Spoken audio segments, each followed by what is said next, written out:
केबे चिंता करिछंती गोटे छोटो कहानी केमिति इंटरनेट रे एते शीघ्र वायरल हे जाए। आज आमे सेमिति गोटे वायरल थ्रिलर को टिके भल भाबे देखिबा। चलंतु बुझिबा एई कहानीटा केमिति एते चतुरतार सह सस्पेंस तयारी करे आ शेषरे एमिति एक मोड आने जे पाठक पूरा बांधी रही जाए। तेबे आसंतु आरंभ करिबा। तेबे कहानीर आरंभटा ही बहुत रहस्यमय। किछि परिचय नाही, किछि बैकग्राउंड नाही, सीधा सड़ख आमको गोटे अजब आउ अस्थिर परिस्थिति भितर को टाणी नेउछि। आउ एठू ही कहानीर प्रकृत रहस्य आरंभ होउछि। ठीक कल्पना करंतु निज फोन रे निज स्वर रे गोटे वॉइस नोट मिलिला जहा केबे रेकॉर्ड ही करा जाय नाही। बास एई गोटिए वाक्य आम मन भितर केते जे प्रश्न तयारी कर दउछि, एमिति केमिति संभव। तेबे कहानीर मुख्य चरित्र हेउछंती आदित्य आ तांकर समस्या खाली सेई वॉइस नोट रे सीमित नुहे, ताठू बहुत बड़। तांको जीवनर गत 3 सप्ताहर स्मृति धीरे धीरे पूरा लिभि जाउछि। माने जीवनटा जेमिति गोटे कंप्यूटर ग्लिच भली ही जाइछि जोथरे सब किछि गड़बड़ लागुछि।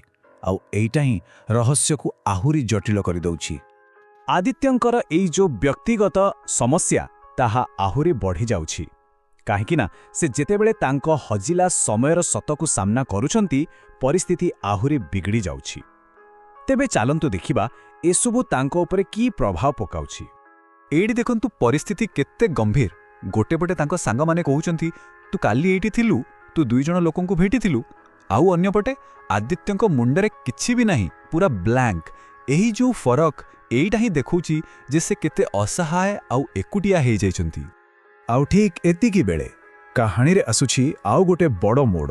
निजर नोट्स सबु सजाडू सजाडू आदित्यंको गोटे एनक्रिप्टेड फोल्डर मिलुछि। आश्चर्य कथा हैला सेटा से निजे तयारी करिसंती बोली तांकर टिक्के भी मने नाही। आउ फोल्डर रो नाटा जानिसंती कोन? Messages from the future. एइटा खाली रहस्यमय नुहे, पूरा पूरी अजब। आउ जेतेबेले से सेई फोल्डर रु प्रथम मेसेजटा प्ले करूछंती तांकर सबुठु बड़ डर सत हे जाउछि।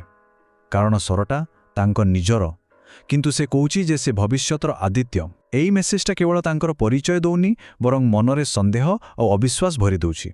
एबे प्रश्न उठुछि से काहा उपरे भरोसा करिवे। बास एइठु परिस्थिति आहुरी गंभीर आउ सत कहिबाकू गले भयंकर हेबाकू लागुछि। भविष्यतरु जो मेसेज सबु आसुछि सेगुड़िक आहुरी जरूरी आउ चिंता बढ़ई देला भली।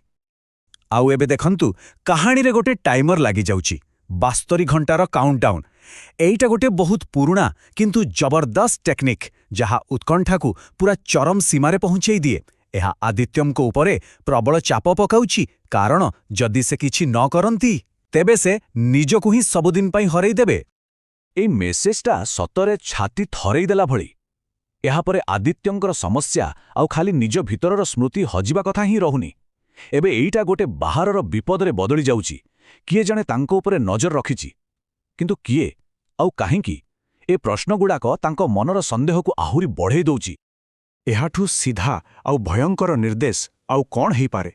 किछि बुझेइबाकू नाही, किछि प्रश्न नाही, केवल गोटिए कथा, दौड़। एथुरु सफा जणा पडुछि जे विपद केते पाखरे आउ केते वास्तव। तेबे आसंतु एबे आमे कहानीर क्लाइमैक्स रे पहुंचिबा। सेई 72 घंटार काउंटडाउन एबे शेष हेबाकू जाउछि, आउ सेई भयानक घटना एबे घटिबाकू जाउछि। एई टाइमलाइनटा देखिले पूरा उत्कंठा बढ़ी हेउछि नुहे कि? 72 घंटारू काउंटडाउन आरंभ हैला, तापरे सेई जो संदेह थिला सेटा सतरे बदली गला, आउ शेषरे सबु किछि आसी पहुंचिला राति 2:13 रे। प्रति मुहूर्तरे टेंशन केमती बढ़ी बढ़ी चलछि। राति 2:13। सबु किछि एई समय रे ही घटिबाकू जाउछि। एही मुहूर्तरे ही सबु किछि अटकी जाइछि। एहा परे कोन हबो? आउ शेषरे आसुछि सेई शेष चेतावणी। आदित्यंक स्पीकरु हठात निजे निजे बाजी उठुछि। से आसुछि, किंतु किए एई से? एई जो अजणा भय एइटा ही परिस्थिति को आहुरी भयंकर करि दउछि। तापरे पूरा शांत, चारिआडे नीरवता। हठात केही जणे तांको ऑफिस नोटबुक उठेबार शब्द। आदित्य डरिकी लुचि जाउछंती। उत्कंठा एबे चरम सीमारे। आगको कौन हेबो किछि जणा नाही। किंतु कहानी एठी सरुनी। हठात सेई भयर माहौलटा बदली जाई गोटे अजब शांति छाई जाउछि। कारण एबे सामना को आसीबाकू जाउछि कहानीर सबुठु शेष आउ सबुठु चालाकी भरा मोड़। परदिन सकाळो आदित्यंकु आउ गोटे नुआ भॉइस मेसेज मिलुछि। ଆଉ ସେଥିରେ କୁହାଯାଇଛି ସବୁକିଛି ଏବେ ଠିକ୍ ଅଛି, ତୁମେ ଏବେ ସେଫ୍। ଗତ ରାତିରେ ସେଇ ଭୟଙ୍କର ଘଟଣା ପରେ ଏମିତି ଶାନ୍ତି କ'ଣ ସତରେ ସମ୍ଭବ, ନା ଏହା ପଛରେ ଆଉ କିଛି ଅଛି? ଆଉ ଏଇଠି ହିଁ ଆସୁଛି କାହାଣୀର ଅସଲି ଟ୍ୱିଷ୍ଟ। ସେ ଭଏସ୍ ନୋଟ୍ଗୁଡ଼ିକ ପ୍ରକୃତରେ କୌଣସି ଚେତାବନୀ ନଥିଲା, ସେଗୁଡ଼ିକ ଥିଲା ନିର୍ଦ୍ଦେଶ। ଆଦିତ୍ୟଙ୍କୁ ଏମିତି ଭାବରେ ମ୍ୟାନିପୁଲେଟ୍ କରାଗଲା ଯେମିତି ସେ ନିଜେ ହିଁ ଏଇ କାହାଣୀକୁ ସାରା ଦୁନିଆରେ ପ୍ରଚାର କରିବେ। ଏସବୁର ମୂଳ ଉଦ୍ଦେଶ୍ୟ ଥିଲା ତାଙ୍କୁ ସମ୍ପୂର୍ଣ୍ଣ ଭାବରେ ନିୟନ୍ତ୍ରଣ କରିବା। ଆଉ କାହାଣୀର ଶେଷ ଲାଇନ୍ଟା ସତରେ ମୁଣ୍ଡ ଖରାପ କରିଦେବା ଭଳି, ଭିଉଅର୍ସ ଆର୍ ୱାଚିଂ, କଣ୍ଟିନ୍ୟୁ। ଏଇ ଲାଇନ୍ଟା ସିଧା କାହାଣୀ ଭିତରୁ ବାହାରି ଆସି ଆମକୁ ମାନେ ଦର୍ଶକଙ୍କୁ ହିଁ କହୁଛି। ଏହାର ମାନେ ହେଲା ଏଇ କାହାଣୀଟା ନିଜେ ଗୋଟେ କଣ୍ଟ୍ରୋଲ କରିବାର ମାଧ୍ୟମ, ଆଉ ଆମେ ଯେଉଁମାନେ ଏହାକୁ ଦେଖୁଛୁ ବା ଶୁଣୁଛୁ, ଆମେ ବି ଏଇ ଖେଳର ଗୋଟେ ଅଂଶ ପାଲଟି ଯାଇଛୁ। କେତେ ଚମତ୍କାର ଶେଷ ନୁହେଁ କି? ଏହା ଆମକୁ ସତରେ ଚିନ୍ତା କରିବାକୁ ବାଧ୍ୟ କରୁଛି।